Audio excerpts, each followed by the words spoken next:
Hey, what's up guys and welcome back to Animaking 3.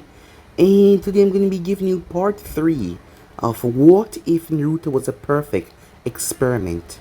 Remember to give this one to 100 like as usual. Share this to all of your friends in social media platform. And also guys, I post a new series over Animaking 2 of What If Naruto Became the King of the Necromancers. So go ahead and check out that and enjoy. And remember guys, if you're new, yes, you heard that correctly. I indeed have 3 channels, Anime King, Anime King 2, and Anime King 3, which I post what if every single day for you guys to enjoy. So go ahead and click that red subscribe button and become part of the Anime King family. And thank you for all of your help and support. And yeah, without further ado, what is to begin this new episode? Start the intro.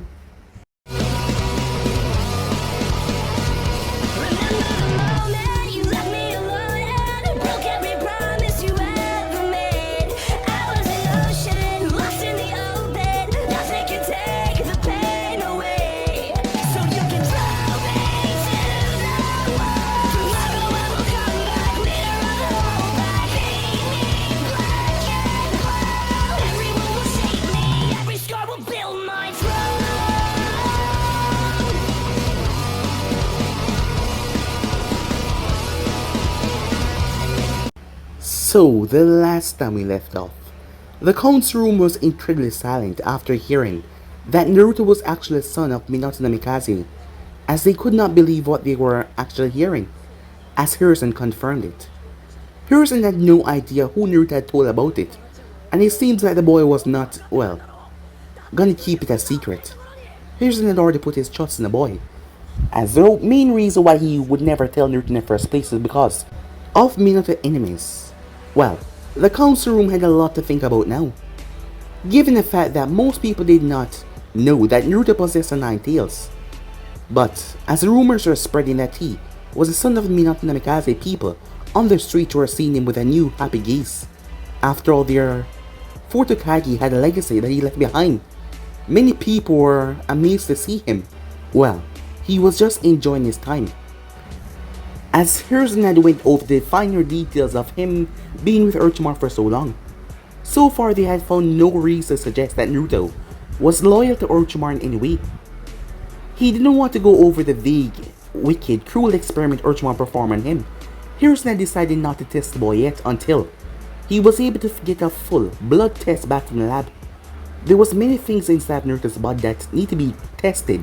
Things that the doctors couldn't even find until a couple weeks later, so Hiruzen was going to give Naruto the benefit of the doubt. But for now, he had to go to the academy if he wants to become a ninja. Jiraiya was able to convince him by telling him there was a lot of hot girls there, as Naruto was off like a bullet. As the both of them spoke about Naruto while he was gone before Jiraiya made his way. As Naruto was able to break the awkwardness between them and told him that he knew that he was his godfather, there was nothing to worry about. After all, it is not like he abandoned him. He was taken by Orochimaru. He told him to go and find that snake and make sure he killed him, even though Naruto knew that was going to be a possibility. All of the bases that they have searched so far that Naruto had given the location of, they were empty, used bases by Orochimaru, but some ninjas were found in some of them. So that would suggest that Orochimaru was somehow working with the sound. But Hiruzen didn't want to start a national instinct, so he didn't permit Jiraiya to go in there full force. Jiraiya was a seal master, and not to mention a spy master. He could find his way in without being noticing. So that was the whole deal now.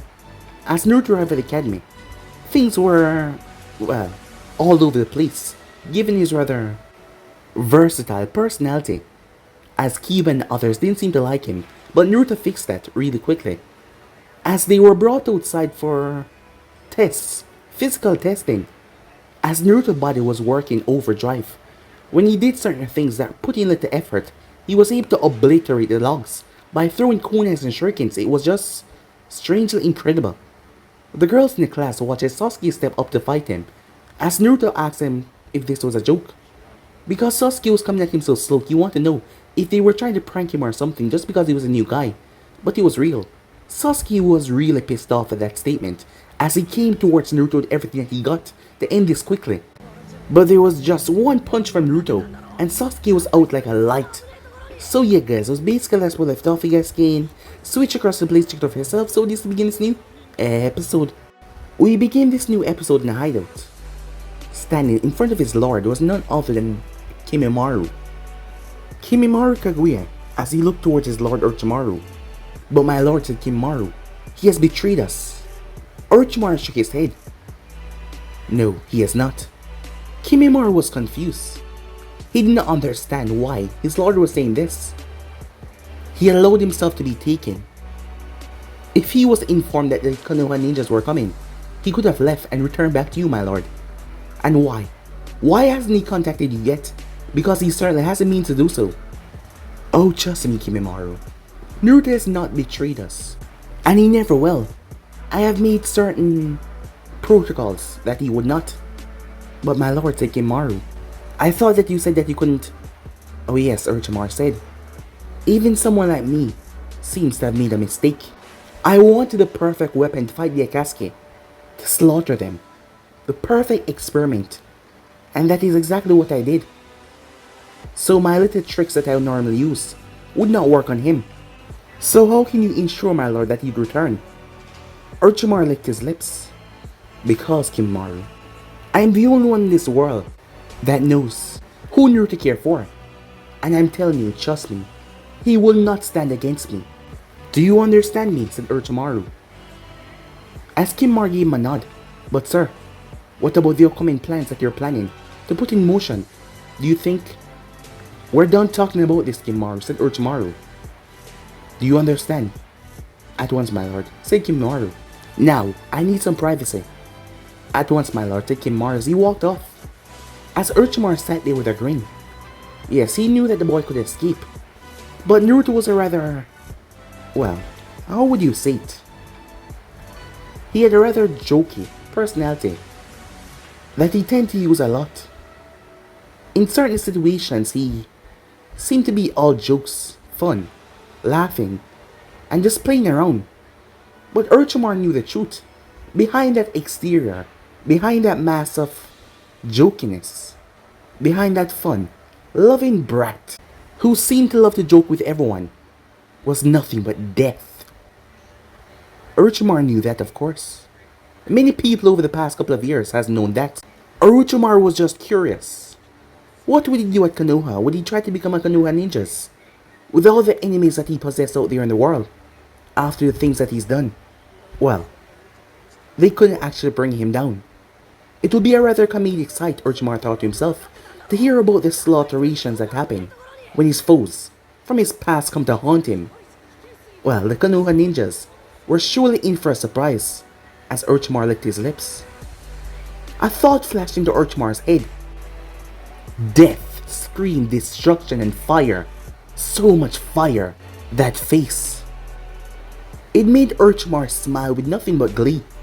Yes, he was his perfect experiment, and when the time comes, he was gonna wipe out all of his enemies for him, whether he liked it or not. Meanwhile, at Konoha, as Hiruzen had a frown in his face, as he looked down towards Naruto, who simply gave him a smile. Why so grumpy, old man? As Hiruzen wiped that hand down his face. As he released a tired sigh, one that really showed his age. Naruto. 20 people in the hospital, he said. What? They started it, said Naruto. As Hiruzen sighed. I know that you had the power to subdue them without dealing such devastating damage. I tried my best, said Naruto, by snapping arms and legs, asked Hiruzen. Well, I was kind of drunk. Hiruzen raised an eyebrow at that, before sighing once again. You know that you're still a kid, right? He said. Kid? Come on, I'm far from a kid, said Naruto. I barely even look like a kid.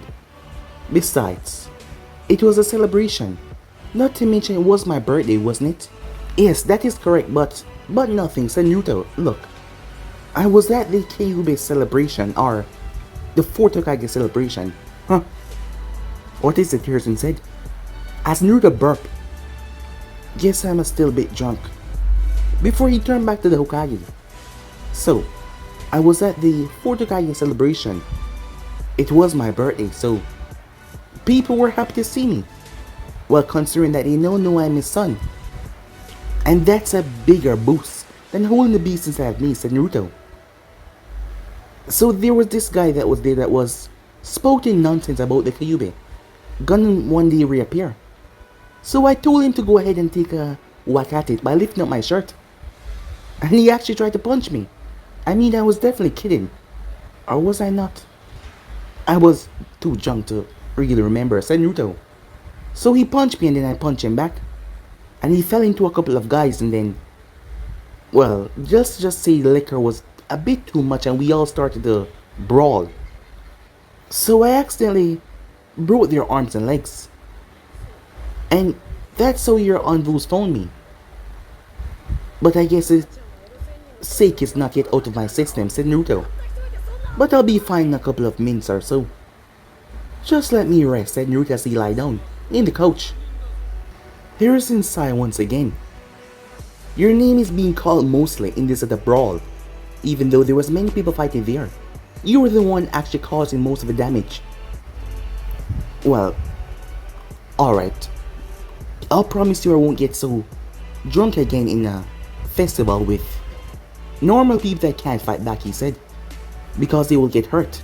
We're not done yet, Hiruzen said. As Naruto turned back towards him that groaned. I told you that there would be people that wanted to meet you because of who your father was. Why did you tell every single one of them that you will marry their daughters?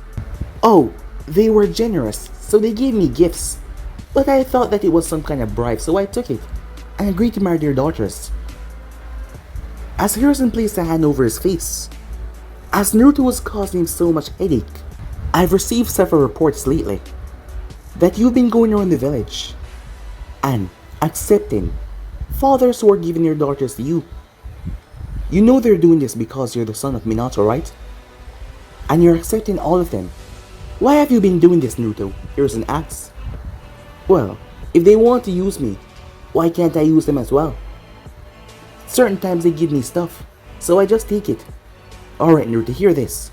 You will return all the items that were given to you by the people that are not from this village. All the nobles. What? Every single one of them, Hiruzen said. And you will speak to them personally and apologize that you will not be marrying their daughters. Come on, aren't you the Hokage? Can't you just tell him to shush off? You agree to all of them, Naruto. Although you're quite young, you still have a functional mind and you have a grasp on reality. So, they took your word as binding. Fine, said Naruto. It's not like I would really marry them. They were just trying to use me, so I did the same thing. It's their fault for falling for it, said Naruto, as he lay back down. You know, this would be a lot more better if you just give me one of those with the headband thingies, so we don't have to go back to the academy anymore. Because I would be out on missions, and facing off against bad guys of Konoha. That's not how missions work, Hiruzen said. Well, it kind of is, said Naruto. Besides, I'm sure the moment I step out of this village and past the Fire Nation, there will be people coming for my head. You've told me this once before that you have enemies outside. How much are we talking, Hiruzen said? And what level of strength are we talking? The classes. You mean like S-class and all that, said Naruto. Well, I've pissed off some mighty powerful ninjas in the past, including Jinchurikis. What? Said Hiruzen as he raised an eyebrow. What Jinchuriki? Well, a Jinchuriki from Kumo. But I doubt that would come back to bite me in the ass. Hiruzen sighed, and besides, I'm gonna be a ninja of Konoha. It's not like they can touch me. Or they risk starting a national incident. And not to mention, I'm sure the news is out by now that I'm the son of Minato Namikaze.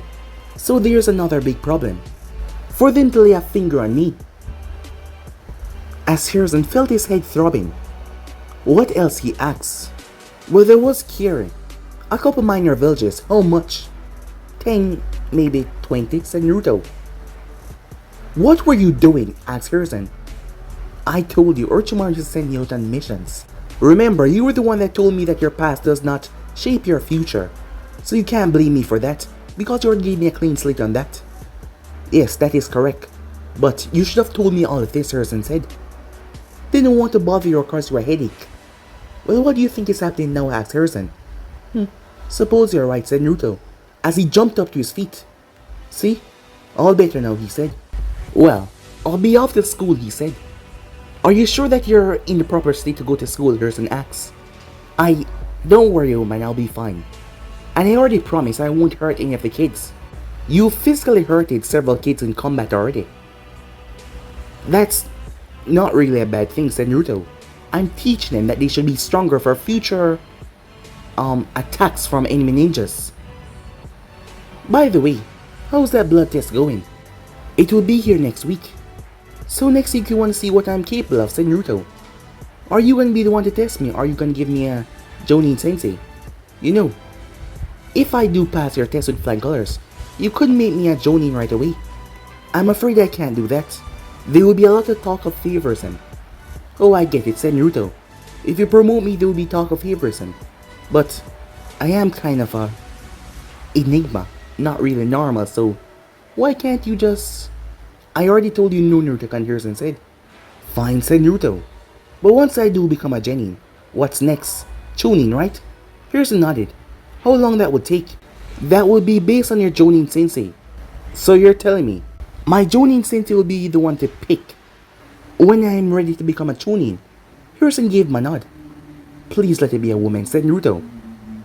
Go to school, Harrison said.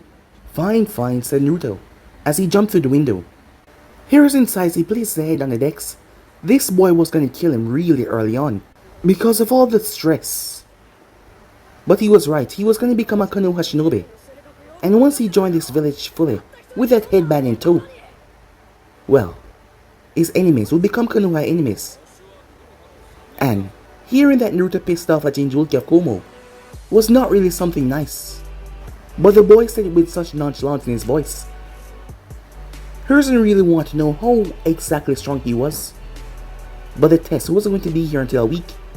But from what he's heard from the lab, it was beyond extraordinary.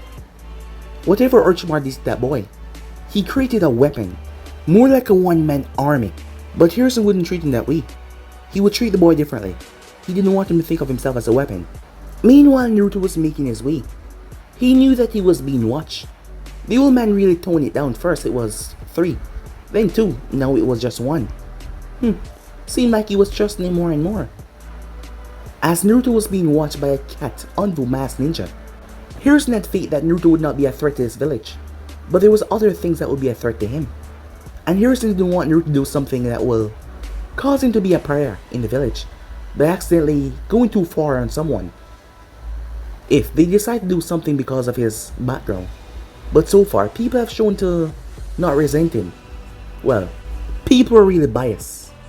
As Naruto walked through the street, as he was greeted with good morning, Namikaze-san, I told you it's Uzumaki, said Naruto.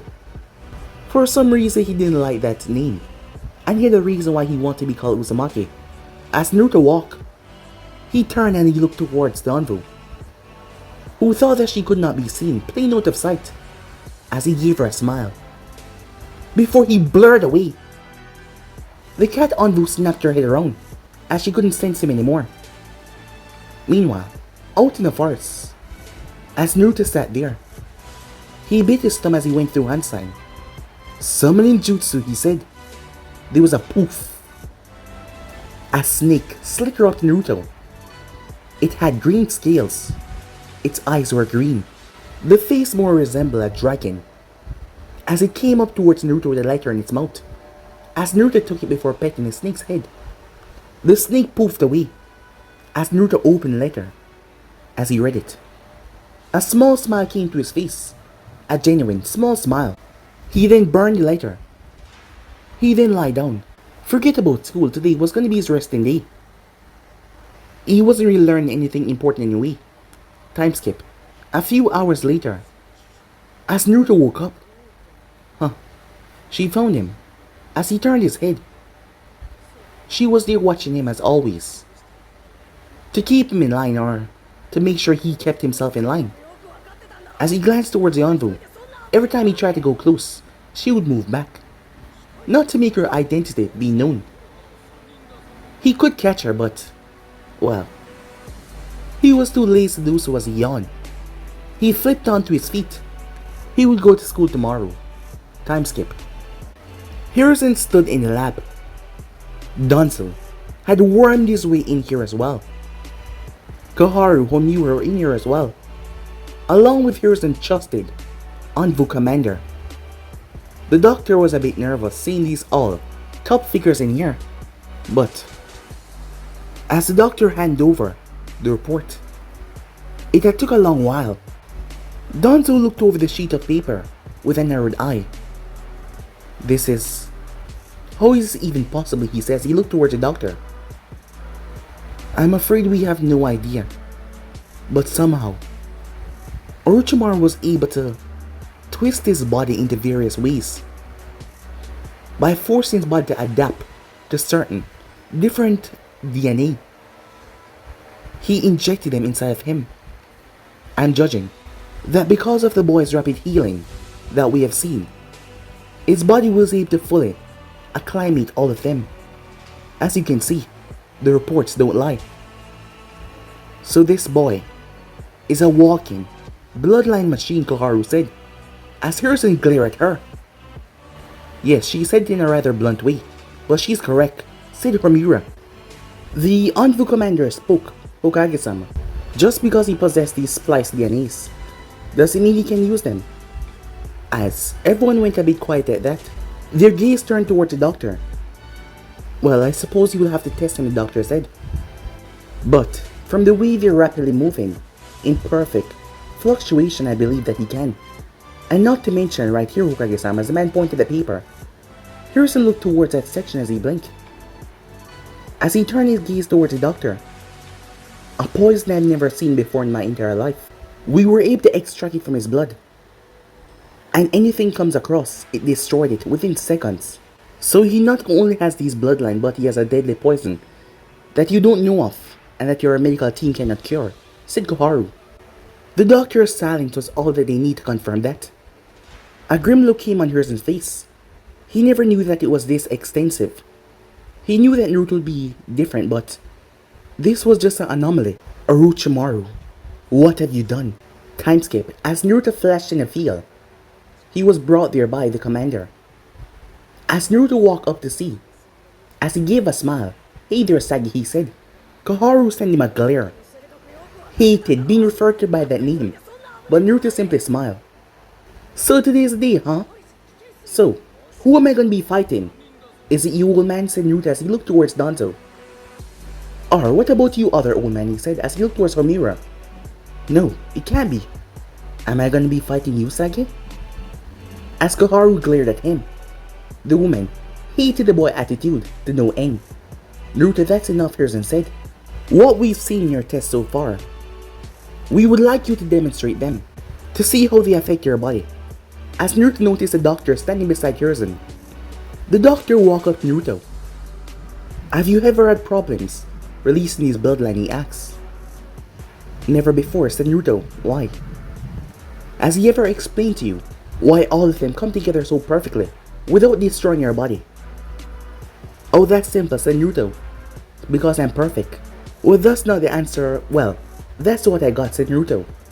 Okay, then what about this poison that is in your bloodstream? That do not affect your body in any negative way, but once ejected from your body, it destroys every living tissue. Oh, that's, said Naruto. My venom. As Naruto opened his mouth, as Naruto two canines extended into fangs, the bottom ones as well. The doctor looked in Naruto's mouth as he saw a green liquid dripping into Naruto's mouth from his fangs. My deadly venom, said Naruto. After all, if you're perfect, you gotta at least be deadly. The doctor gulped. This poison was not affecting the boy in any way. His body was perfect for it. We're going to be running some tests today. As the doctor pulled out the sheet of paper, can you perform these abilities? I will give you the signal to go, one after another. Is this really necessary, said Naruto. I mean, what is this gonna show? That I'm just more awesome than I seem. Naruto listened to the doctor here and said, Fine, said Naruto. Alright, what do you want me to do first? As the doctor pointed at the paper, as Naruto reached down towards the ground and placed his hand on the ground. Watch out, he said. It's gonna get a bit chilly. Everyone saw blue veins. Stop! As Naruto paused. Would you mind removing your shirt? The doctor said.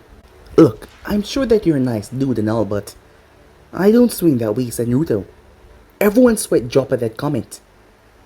I was not referring to anything like that, doctor said. I was merely examining the veins running up your skin when you release these techniques. As Naruto signed, remove his shirt before calmly placed down on the ground. The fresh air felt better on his well-toned chest out in the air. He then went back down towards the ground as he placed his 5 fingers on it. The grass started to turn blue before it froze over. Blue veins run down Naruto's palm before releasing. The doctor came over as he walked steadily on the ice. He went through hand sign, his hand started to glow green as he placed a diagnostic jutsu over Naruto's body. As I suspected, your entire insides have adapted to the cold. As we speak, your body is heating up rapidly. So if you were to be stuck in a dangerous situation that threatened you getting frozen to death, it wouldn't happen. Are you saying that his body reacts to whatever environment that he's put in? Asked Koharu. Exactly, said doctor. Whatever was done to him, his body is able to react in a split second, changing with the environment. Would you mind, the doctor said. Naruto reached on the side as the ice started to melt and turn into water at their feet. The doctor stepped back and pointed towards another listing on the paper.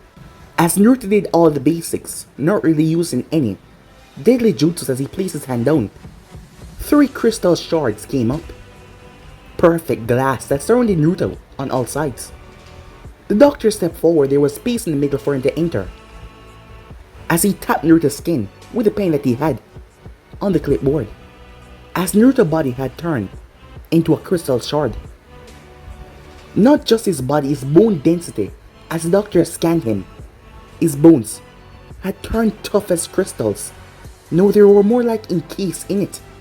Harrison and the others were taken aback, as Danzo couldn't believe what he was hearing. Orochimaru. He had to say he surely outdone himself. Tests went on for a while, as the boy showed that he was able to manipulate metal. Not to mention he had control over all single elements.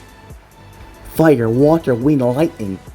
As Naruto's chakra literally turned into that element, it was alarming. Upon releasing a fire technique, Naruto's entire chakra system burned up, and it was not burning through his body.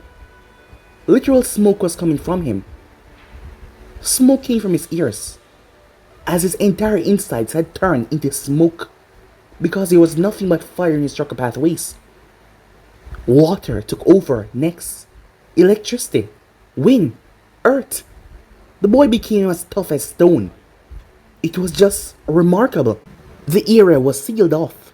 Harrison had rather Danzo and the others not be here, but they had stressed complaints about not knowing anything about the boy, so he had to oblige. The era was sealed off as the doctor was going to keep his mouth shut after this. If this news got out, more people would be coming after Naruto to kidnap him. But still, Harrison did not know if this had already gotten out. After all, the boy had said to himself, he had a lot of enemies out there, and Harrison had to worry about that. They watched as the boy slammed his hands together. Bones erupted from all over his body, turning him into a porcupine. The doctor stepped closer as he examined the bones. He tapped it with his pen. From the density, he could feel it. They were solid. They watched as the bones retracted back inside Naruto's body. The doctor then went on to the view that their machines and medical experts could not find out what they were. Oh, you wouldn't like me to demonstrate that once, said Naruto. Why not, doctor asked. Oh, it's simple, said Naruto. It involves me sinking my teeth into your neck and absorbing your chakra. And it's gonna be rather painful for you, so I doubt you want me to use that one. The doctor decided to, well, let that one go. What about the Senju DNA, the doctor said. Oh, you're talking about the Mokiton, said Naruto. There was a small reaction from Danzo, but it was barely noticed by anyone. As Naruto sat down on the ground, before he closed his eyes, as he just sat there. Everyone watched as the trees around him started to grow. Slowly but surely, they were growing. The grass started to get taller before Naruto stopped and got to his feet. "So, are we done here?" said Naruto. "Not yet," Doctor said, as Naruto sighed in annoyance. "From what I've seen in your bone structure, it seems like your body was put through traumatic, bone-breaking difficulties. I doubt this is from your bone bloodline. So, would you mind explaining?" "It's a transformation," said Naruto. Harrison raised an eyebrow. "Transformation," he said. "Yep," said Naruto. "What kind of transformation?" "Think about it," said Naruto. Orochimaru was a twisted, corrupted man who enjoyed prolonging his life. Do you really think that come without a cost? I mean, he was bound to turn himself into some kind of a animal. And remember, he wanted me to become the perfect experiment, which I am. So do you really think that he would leave out anything on making me become his perfect weapon?" said Naruto. "Proceed with the transformation," said Danzo. "No," said Naruto. Danzo raised an eyebrow. "What do you mean by no?" he said. "I mean no, because you wouldn't like it." "Trust me, old man," said Naruto. "It isn't a good thing. It's only used for dire situations. I've only had to use it once so far. And you would like me to enter that state right now. You've trusted me so far. Just listen to what I have to say right now. Because I doubt you'll be able to stop me before some of you here are dead," said Naruto, as he looked towards Koharu, Homura, and the doctor. "So you're saying that you have no control of this transformation?" asked Danzo. "With rage comes power. With enough rage brings unstoppable fury," said Naruto. "That's all I have to say." As Naruto dropped on the ground, Hiruzen walked over. Exhausted, he asked. "Nah, not really," said Naruto. "But all of these testing, you're making me feel like a lab subject once again." "Sorry, I didn't mean to make you feel that way," Hiruzen said. "But we had to know what has happened to you over the past couple of years." "Oh, don't worry. I get why," said Naruto. "What do you say you make it up to me by buying me ramen? And I'm a bit hungry." Hiruzen gulped at hearing that. The last time Naruto was a bit hungry, he ate over 40 bowls of ramen. "Sure," said Hiruzen. "Okay, we're done for today." "But Hiruzen, I said we're done," said Hiruzen as he looked towards his teammates and Danzo. "And remember, this is not supposed to leave this area. The information about him being Ninta's son is already out. If people find out about this, they will want nothing else but to use him," said Hiruzen as he gave his two teammates a glare. Danzo had already turned his back, not receiving that glare, as he knew what they were already thinking. They used the boy to populate Konoha with those bloodlines. But they still didn't know too much about Naruto, not to mention with that dangerous, poisonous system. So they would not do anything hasty at the moment. Once they were gone, "Finally," said Naruto. "Those old coots were just watching over my every single move. Oh yeah, another reason to show you how awesome I am," said Naruto, as he picked up a stone before placing it against his chest. The stone was gone, a poof. The Envu Commander and Doctor and Hiruzen blinked. "What just happened?" the Envu Commander said. "Oh, I simply seal it away." "Seal it where?" "Oh, inside of me." All of them blinked in confusion. They saw no marks over his body. Yes, people could seal and store things over their body, but they saw none over him. "I'm also a sealing scroll," said Naruto. "I can seal away any object. Well, not anything. I can't seal away a house. Nothing too big," said Naruto. "But you get the drift. So you have things stored inside of you right now," the doctor said, as Naruto nodded. "But when we were running the test, we didn't..." "Well, that's the thing. If you're not supposed to find it, you're not supposed to find it," said Naruto. "I mean, if I get captured and I need my weapons, when they search me, they won't find a single thing. And I would be like, poof." A blade appeared in Naruto's palm as he gripped the handle, and they're dead, as he raised it towards the doctor's eye, before retracting as he poofed away. "And that's how I am a sealing scroll," said Naruto, as he turned to walk away, shirtless. "Now let's get going, old man. Let's get some ramen to eat." As Hiruzen just processed all of that information rather quickly, seems there was more that he did not know about Naruto. Meanwhile, Danzo was angry He could clearly tell that the boy was not showing them everything he can do. That look that the boy first gave him when he first arrived, it was like he knew more than he was supposed to know. And Danzo couldn't allow that. But if he did, he was keeping everything to himself. Could he really be under Orochimaru's influence and was tricking them all? Hiruzen was always a bit too trusting for his own good. And worse, given who the boy's parents are, well, he would definitely be doting on the boy because he would think that he failed Minato. As Danzo clenched his fists, he had to find out more, by any means necessary. Time skip. Iruka entered the classroom. As everyone was in there except for, he looked around. Today was a very special day. Have any of you seen Naruto, he said, as he was the only one missing.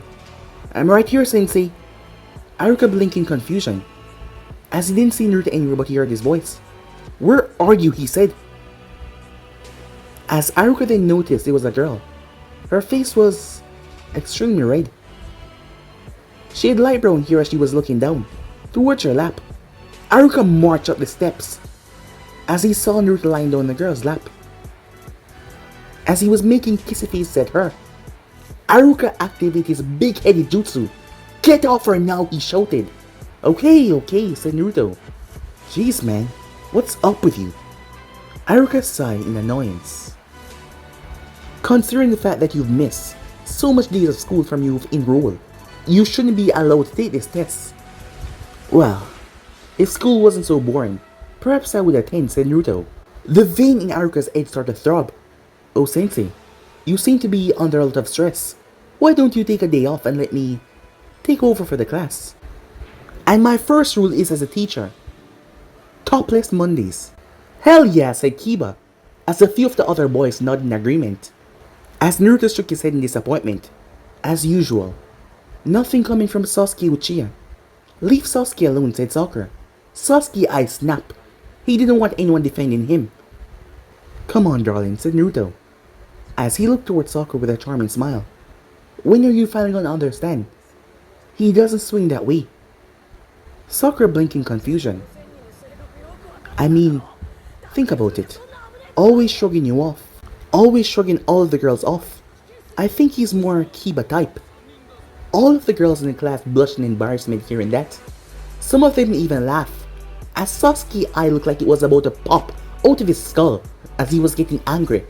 As Naruto burst out laughing before Iruka slammed his hand on the table, quieting everyone.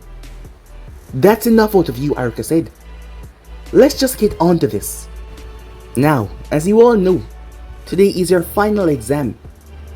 Today you will be given a test to see if you're ready. As Iruka's eye twitched when he saw that Naruto was asleep, as he picked up the eraser and threw it. As Naruto caught it, he shook his head. Too slow, he said as he flicked it in his palm and knocked it back towards Iruka, who caught it. Time skip. Iruka shook his head as he looked toward Naruto's exam paper. He didn't answer a single question. The only thing that he wrote was his name, and he put a question mark right at all the questions. Iruka sighed in annoyance, even though he has the lowest score in the class because he was not here for it, and not to mention he failed every test so far. The boy wasn't even trying, but in other areas he excelled wonderfully, and that gave him the passing grade because he got 100% in each. And today, he was the world problem. No longer Iruka's problem. At least can finally get him out of his class. Iruka packed his things, as it was finally time for him to leave. His class had done wonderfully. All of them had graduated. All of them were able to perform the basic jutsus. As Iruka smiled, he taught them well. As he was about to leave, two Anvus flashed in front of him. Seems like the night was not over. Time skip. Iruka stood on top of a tower, along with various ninjas, as he couldn't believe what he was hearing. Mizuki had stolen the scroll of sealing, but he got caught. He faced off against the two Chunins that were there. He killed one of them, but the other one survived and reported to the Hokage immediately. Here's an Anvus were currently at the border, waiting, as they were able to get there rather quickly, so there was no way that he could exit this village without being caught. and he was currently in the village now hiding. Hiruzen had gathered all the available ninjas that he could right away to track him down and retrieve the scroll, and for killing one of their fellow Chunins. That won't be necessary, said the voice. Everyone snapped towards the voice, a bit alarmed, given the fact that they did not sense anything at all, as they saw someone standing there in the darkness, green eyes looking back at them. It seemed to be a flicker of a light because the moment he blinked, his eyes returned back to blue. The scent then hit them. All of them smelled it. Blood. As something was walking out of the darkness. He was hunched over. No, he had something on his back. As a person stepped out in the light on the roof. As I was saying, that won't be necessary, said Naruto. As he stood there with a smile on his face, Hiruzen walked over. Naruto, what happened to you? Oh, don't worry, said Naruto. It's not my blood. As Naruto was drenched in blood from head to toe, as he tossed the scroll towards Hiruzen, who caught it. I believe that is what you're looking for. Where did you... Oh, simply I was out for a nightly walk. When I saw Mizuki-sensei, I saw him with the scroll, so I asked him what he was doing with it. When he just tried to kill me. I mean, I was taken aback. But I guess he messed with the wrong person. So, bam bam, I know I have the scroll, said Naruto. You're all welcome. I mean, you're all Jonins, and yet I'm supposed to be a Genin, but I'm the one that caught the criminal with some of Konoha's more valuable asset. And that's the scroll of sealing. I believe that thing is really, well, rare to have. And yet I, a lonely Genin, got it. And you Jonins are here, what, wasting time? As Naruto shook his head, for shame, he said. Naruto, that's enough. Come with me, said Hiruzen. Sure thing, old man, said Naruto, as he shook his head at the Jonins before walking past them. Naruto made his way inside with Hiruzen. What happened? Hiruzen said. I told you, said Naruto. Why are you covered in so much blood? Well, I had to defend myself, said Naruto. So I fought him. Let's just say he underestimated me. So I made sure that he did not anymore. As Naruto reached into his back pocket and pulled the headband, as he tossed towards Hiruzen, I made sure to retrieve that, after all. He's a traitor of the village. He doesn't deserve it. Well, not like he's gonna be worth it anyway. Where's his body? Oh, I burned him, said Naruto. I melt him alive. As sweat ran down Hiruzen's brow. Alright, Naruto. I will talk about this more tomorrow. For now, go home and get yourself washed up. And get some rest, Hiruzen said. As Naruto simply gave a nod. The moment he was gone, Hiruzen snapped his finger. As Kat appeared. Watch him for the night. Kat nodded before vanishing. Hiruzen sat down in his chair. The boy was so nonchalant about ripping someone to pieces. It got Hiruzen worried. So far, the boy has shown no remorse in anything that he does. It made Hiruzen think about Orochimaru. In the past, Orochimaru used to experiment on snakes, showing no remorse when he did all of his experiments, feeding live mouse to snakes, which were natural, but the way he did it, in such a gruesome way, he seemed to enjoy watching a snake slowly descend upon his prey. He seemed to enjoy watching the mouse struggle, as the mouse was chomped down upon. It got Hiruzen really worried about Naruto's sanity, but Inoichi and Baki had tested him, and Hiruzen doubt. Despite how powerful Naruto was, he would be able to trick Baki so easily. So he did not understand what was going on here, and from what they say that he was perfectly fine, mentally at least. Yet the boy showed no remorse, no care of just taking someone's life. He was a simple child. He had not asked Naruto about what he had did for Orochimaru because he told him that was in the past and now he was back home, where the past would not reflect on his future, because he wasn't that person anymore. But it seems that the past would not just easily go away like that, and here's an ought to know. Time skip. At the hidden stone, there was a rather short man with a rather large nose. Yet, don't let his appearance fool you. This man was a Tishikage Oniki, the third Tishikage. As the man was looking over a report, and your sources confirm this, he said, as he looked towards his ninja that was specialized In information gathering. Yes, my lord. Konoha has kept it under locks. But it seems the information is now spreading. Did you hear this from Konoha's side? Asks Onki. The informant shook his head. A village, hidden up in the mountains. There was a massacre there.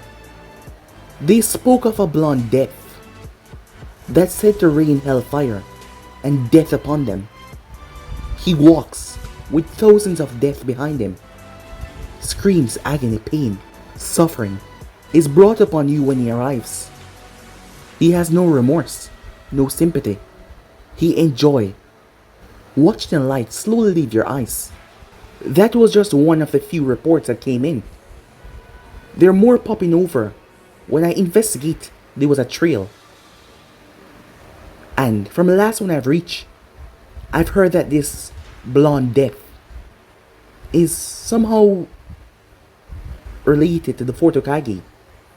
After further investigation, after entering the Fire Nation, I was able to join the group of merchants. Information was passed around. That is where I pick up the information that a blonde boy that just arrived at Konoha was Minato Namikaze's son. The information is still scarce right now, given that it's not all over the Elemental Nation.